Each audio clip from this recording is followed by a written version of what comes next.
আসসালামু আলাইকুম বন্ধুরা, আমি শামীম। তো আজকে কোনো ব্লগ ভিডিও হবে না। যারা সৌদি আরব আসবেন বা আসার চিন্তা ভাবনা করছেন তাদের জন্য এই ভিডিওটা অনেক উপকার হবে। তারা ভিডিওটা একটু মন দিয়ে দেখবেন। তো আমি দুদিন যাবৎ আমি সৌদি আরব এসেছি। যারা আমার ভিডিও আগে থেকে দেখেন তারা অবশ্যই জানেন আমি সৌদি আরব এর আগেও আমি এসেছিলাম। কেএফসিতে কাজ করতাম, তখন 3 বছর কাজ করেছি। তো আমার স্যালারি খুবই কম ছিল, যার কারণে আমি বাংলাদেশে চলে যাই। স্যালারি কম হওয়ার কারণটা হচ্ছে কাজটা কিন্তু খুবই ভালো ছিল কেএফসিতে, কিন্তু স্যালারি কম ছিল। মানে আমি সাপ্লাই কোম্পানি ছিলাম। আর সাপ্লাই কোম্পানিটা কি, এটা যারা এর আগে সৌদি আরব এসেছেন বা এখনও আছেন তারা অবশ্যই জানেন। সাপ্লাই কোম্পানিটা হচ্ছে যেমন একটা কোম্পানি, ধরেন এটা একটা কোম্পানি আর এটা আর একটা কোম্পানি। হ্যাঁ, ধরেন এক্সাম্পল ধরলাম এটা একটা কেএফসি। হ্যাঁ, আর এই যে এটা হচ্ছে সাপ্লাই কোম্পানি।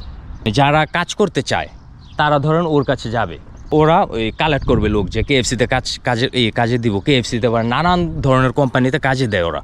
তারপর ওরা এই অনেকগুলো লোক কালেক্ট করে। হ্যাঁ, ধরেন 10,000 20,000 লোক কালেক্ট করে তারপরে ধরেন কেএফসিতে দিবে 1,000, আর অমুক কোম্পানিতে দিবে 1,000, এরকম করে দিয়ে তারপর ওরা যে স্যালারিটা দিবে ওই স্যালারিটা এই কোম্পানিকে দিবে।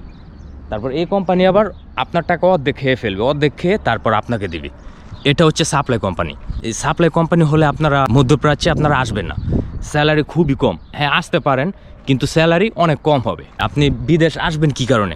টাকা কামানোর জন্যই তো আপনারা মোটেও সাপ্লাই কোম্পানি হলে আসবেন না। এর চেয়ে ভালো বাংলাদেশে থাকাই। আর যারা সিগারেট খান তারা অবশ্যই সৌদি আরব বা মধ্যপ্রাচ্যে আসার আগে সিগারেট খাওয়াটা আস্তে আস্তে ছেড়ে দিবেন, কারণ এখানে সিগারেটের দাম অনেক বেশি।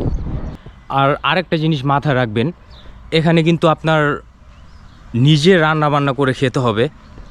আপনি ভাববেন যে এখানে এসে আমি হোটেলে খাবো, হোটেলে কিন্তু খাবারের দাম অনেক। আপনার যে টাকা স্যালারি হবে একবেলা, আপনার একদিনে যে টাকা স্যালারি পড়বে, একবেলা আপনার এখানে যদি হোটেলে খেতে যান ওই একদিনের বেশিরভাগ স্যালারি আপনার ওই একবেলা খাবারের পিছনেই চলে যাবে। একবেলা খাবারের পিছনেই বেশিরভাগ টাকা চলে যাবে। তারা অবশ্যই রান্নাবান্না শিখে আসবেন, রান্নাবান্না শিখে আসতে হবে।